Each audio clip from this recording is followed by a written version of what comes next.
visi misi Kota Banjar yang pasti kami dari pasangan Badami ya, ke depan ingin bagaimana caranya Banjar ini bisa menjadi kota yang punya daya saing ya, berdaya, tangguh dan sejahtera. Itu tiga poin penting yang menjadi visi misi kita ke depan. Jadi bagaimana kita berdua ini ingin menghadirkan Banjar sebagai kota yang tadi punya daya saing, kemudian tangguh, dan tentu saja bisa memberikan kesejahteraan lah bagi masyarakat. Karena kan Banjar itu punya filosofi ya, Somahna Bagja Dibuana. Nah, Somahna Bagja Dibuana itu berarti masyarakatnya harus bahagia. Dan salah satu indikator kebahagiaan itu adalah kesejahteraan. Itu. Salah satunya yang penting adalah mendorong pertumbuhan ekonomi dengan pemberdayaan UMKM, menciptakan lapangan kerja. Yang hari ini kita rasakan kan, saya ini kan hampir kurang lebih 4 bulan ke 5 atau 4 bulan ke belakang itu banyak berkeliling ke Banjar ya, dengan metode bertemu langsung, atau dulu ada istilah nimbrung di buruan selama bulan puasa. Dan saya menyerap berbagai macam persoalan-persoalan yang dihadapi oleh masyarakat. Salah satunya adalah soal lapangan kerja, daya beli, itu juga menjadi PR kita ke depan. Salah satu yang menyebabkan daya beli rendah itu kan itu erat kaitannya juga dengan pendapatan masyarakat ya, dan itu kan juga salah satunya seperti data yang sama-sama kita ketahui, kita ini UMK paling rendah se-Jawa Barat. Nah, dan semestinya kan UMR paling rendah Jawa Barat itu sebetulnya harus berbanding lurus dengan munculnya industri, tapi kan di kita kan seperti industri kan kurang. Nah, ini yang ke depan kita akan coba dorong soal bagaimana kita harus menjadi kota yang layak atau bukan layak, ramah investasi. Kita akan dorong sama Pak Haji Bambang. Beliau kan dengan sejumlah akses ya, jejaring di tingkat pusat yang sedemikian bagus, itu bisa menjadi salah satu strategi untuk bagaimana kita menarik investor untuk datang ke Banjar, mereka menanam investasi di sini, yang pada akhirnya dengan investasi itu akan punya efek domino gitu ya. Salah satunya adalah meningkatkan kesejahteraan masyarakat. Salah satu program yang out of the box dari kita ini tentang bagaimana kita nanti ke depan akan men-set up Citanduy sebagai kekuatan pariwisata kita. Nah, karena kebetulan kan calon wali kota kita Pak Haji Bambang ini kan beliau penguasa Citanduy kan dulunya. Jadi saya kira itu juga akan mempermudah kita untuk mendapatkan akses jejaring untuk bagaimana cara Citanduy ini bisa dikembangkan gitu ya, sebagai kekuatan pariwisata kita. Kan tidak banyak ya yang punya potensi seperti Banjar, kota yang dibelah dengan sungai. Sebetulnya bukan komunitas ya, dulu sempat terpikir sebagai bagian dari strategi waktu itu, strategi menangkan hati Pak BH ya, Bambang ini. Saya sempat berkelakar sebetulnya bahwa ini bagus nih ke depan kalau kita coba bikin kelapa koalisi Langan Pataruman gitu ya, melalui kotanya dari Langan, kemudian saya wakilnya dari Pataruman itu saya. Walaupun ini sebetulnya bukan berarti kita primordial ya, tidak. Ini hanya kelakar saja, saya kira kelakar. Hanya kalau dipikir-pikir betul juga. Kalau misalnya Pak Bambang dari Langan dan wakilnya dari Pataruman, ini adalah koalisi Langan Pataruman, dan ternyata Kalapa itu kalau ada filosofinya ternyata. Jadi Kalapa itu terdiri dari dua kata, ada kala, ada pa. Dalam kebudayaan Sunda, kala itu kan waktu, pa itu tempat atau ruang, jadi ruang dan waktu. Maka saya sering sebut, ya mudah-mudahan lah pasangan Badami ini memang adalah pasangan yang sedang menjemput momentum gitu ya, untuk ruang dan waktu. kurang lebih begitulah nakarnya. Untuk warga masyarakat Kota Banjar, kami adalah Badami, Bang dan Daniel. Pertama, melalui kepemimpinan Badami ini kami ingin menghadirkan kepemimpinan yang inklusif, kepemimpinan yang mengajak untuk sama-sama kita berpartisipasi dalam membangun Kota Banjar. Karena membangun Kota Banjar tidak cukup dan tidak bisa hanya dilakukan oleh kami berdua. Tentu kami butuh keterlibatan semua komponen, warga masyarakat terutama, untuk mari kita sama-sama berjuang memajukan Kota Banjar ke arah yang lebih baik. Kepemimpinan kami, manunggal kami begitu ya, ini cukup strategis, kemudian kolaborasi juga karena kita ini perkawinan generasi. Jadi saya dengan Pak Bambang ini bisa mewakili dua generasi yang terusus anak-anak muda, guys, gitu ya. Yuk, mari sama-sama bareng saya insya Allah bisa merepresentasikan seluruh harapan, cita-cita, keinginan anak-anak muda tentang bagaimana menata Banjar ke depan, Banjar yang betul-betul memberikan ruang kepada anak muda untuk beraktualisasi, mengembangkan diri, dan tentu saja ikut membangun. Saya menangkap hampir kebanyakan ya ketika saya berinteraksi dengan mereka itu ya tadi ada semacam kekhawatiran soal masa depan, terutama kan sekarang hampir semua orang orientasinya ke pekerjaan. Nah itu salah satu tantangan kita ke depan, tentang bagaimana caranya kita bisa menghadirkan lapangan kerja yang sebanyak-banyaknya dan bisa membuka lapangan kerja baru bagi anak-anak muda. Soal menciptakan lapangan kerja ini tentu selain bagaimana caranya kita sekuat tenaga menarik investor untuk berinvestasi di Banjar, sebetulnya selain itu juga kita bisa meng-hire atau mengembangkan, mendorong, membantu gitu ya industri kecil menengah. Sebetulnya industri kecil menengah ini juga salah satu potensi yang bisa membuka lapangan kerja kalau disupport, didorong dan dikembangkan. Kebudayaan, nah ini juga PR kita ke depan ya. Pertama, Banjar itu salah satu potensi alam yang bisa dikembangkan. Selain pariwisata tadi ya, Sungai Citanui, kita juga sebetulnya bisa mengembangkan pariwisata budaya. Di mana saya kira anak-anak Banjar, para seniman-seniman Banjar itu sudah sangat luar biasa. Kita kayaknya nggak pernah tahu deh bahwa di Banjar itu ternyata ada produsen wayang. Ada Kang Dian, selain beliau dalang, beliau juga sebenarnya produsen wayang, dan itu sudah sejak lama turun-temurun. Lalu di kita juga ada beberapa peninggalan seperti ada Singa Perbangsa 1, Singa Perbangsa 2 yang sebetulnya itu adalah cikal bakal Kota Banjar itu sendiri ya. Makanya saya banyak, terutama para budayawan, banyak menyayangkan kenapa Singa Perbangsa kok diagung-agung di Karawang gitu, padahal sebetulnya cikal bakalnya ada di Banjar.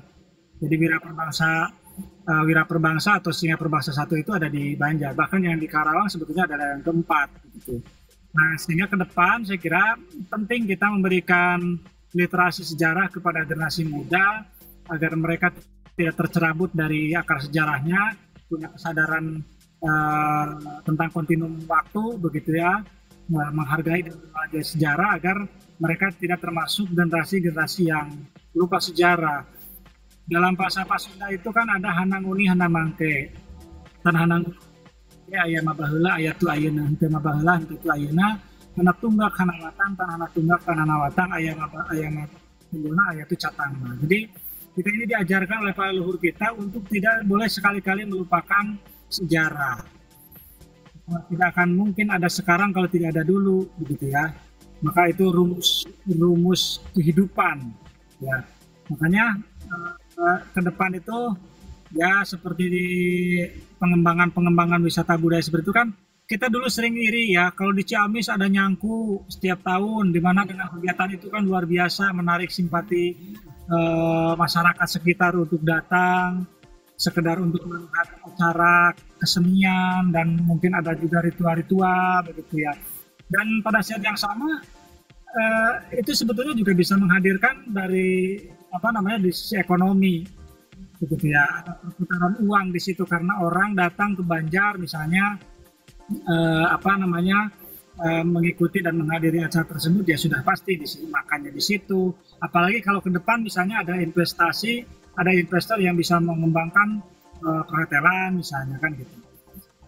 Itu juga akan berdampak seperti itu dan kita akan dorong. Lalu berikutnya Banjar itu selain sebagai kota pajugjugan atau gimana caranya supaya orang datang ke Banjar itu kan bisa banyak caranya. Jadi misalnya kita bisa menyelenggarakan event-event dengan skala regional, skala nasional misalnya. Maka saya membayangkan ke depan mesti kita punya ada semacam satu arena, satu kawasan yang kita set up kawasan itu sebagai kawasan untuk ya kalau di Jakarta dengan konser-konser itu namanya di GBK ya kayak gitu ya. Kalau di kita coba bikin apalah gitu ya. Jadi sehingga kita bisa jadi investasi itu tidak hanya dilihat dari sisi soal pembangunan pabrik-pabrik, industri-industri. Sebetulnya kayak IO seperti itu kan juga bisa sebetulnya. Sehingga cuma caranya orang datang ke Banjar lah kurang lebihnya begitu. Sesuai dengan pendekatan event. Memang salah satu karakteristik dan ciri khas kota itu kan mestinya begitu. Ada ruang-ruang terbuka, di situ masyarakat bisa menikmati suasana dan itu saya kira juga salah satu yang bisa menghadirkan kebahagiaan gitu di masyarakat. Penting.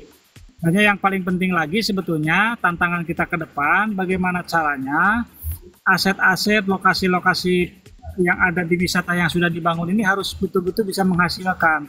Nah makanya saya dengan Pak Haji Bambang itu ke depan salah satu tawaran kita adalah bagaimana meningkatkan PAD. Nah, menggenjot PAD salah satunya ya dengan pemanfaatan itu. Ya makanya kenapa judulnya Badami itu kita ingin berkolaborasi. Makanya tadi membangun Banjar tidak hanya bisa dengan berdua atau dengan segelintir orang, harus mengajak itu prinsipnya. Selain dibangun itu kan kita harus punya perencanaan dan orientasi bagaimana caranya aset yang kita bangun, yang kita miliki ini juga harus menghasilkan.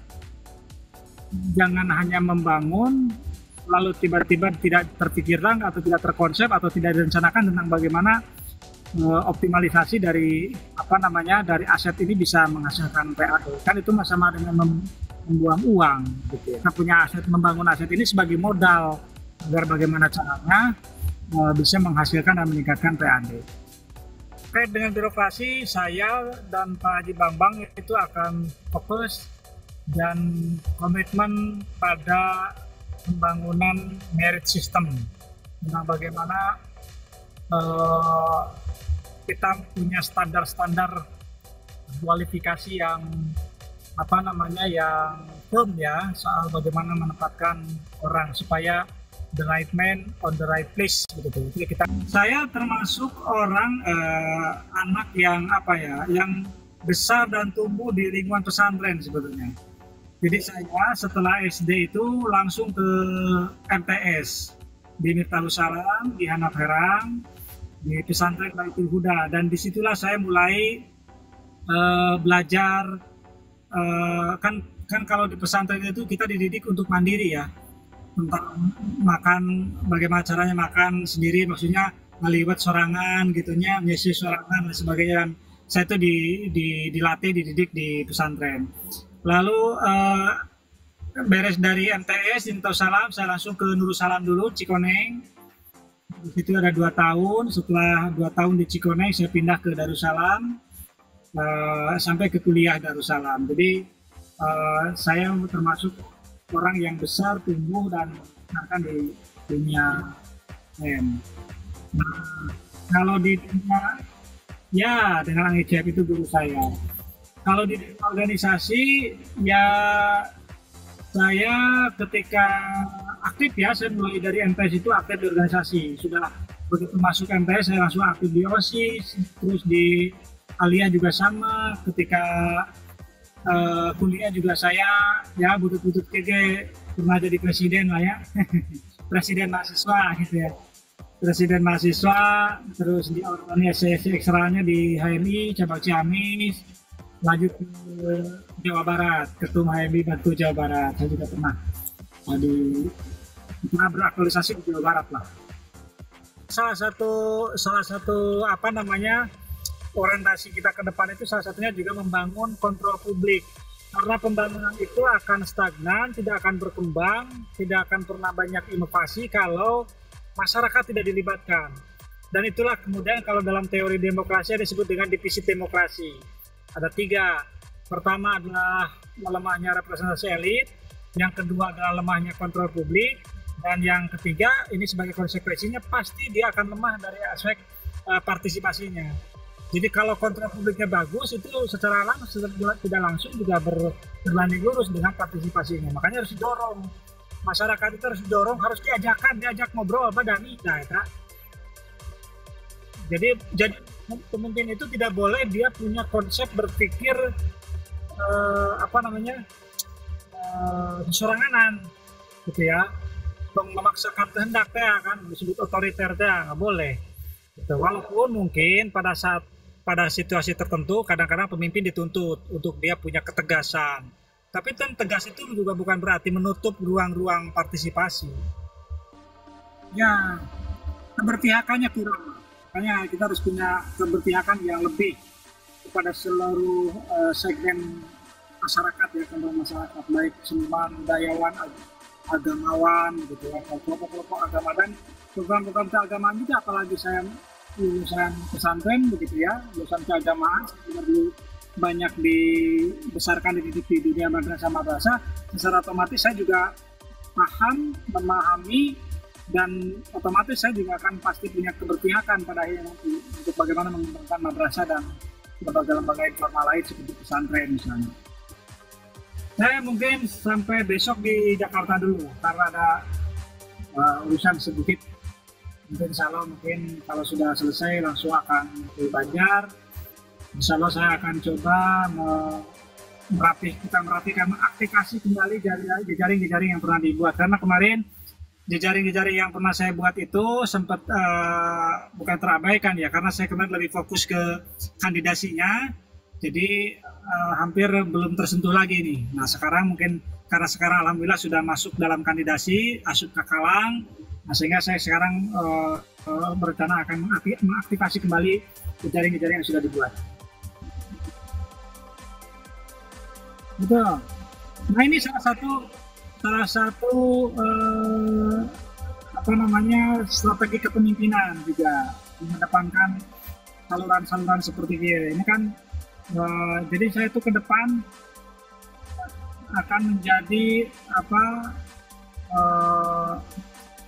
yang terbuka lah, yang terbuka untuk bisa menerima masukan-masukan. Jadi seperti melalui medsos, melalui jaringan pribadi juga nggak masalah, saya akan buka itu. Siap, nuhun.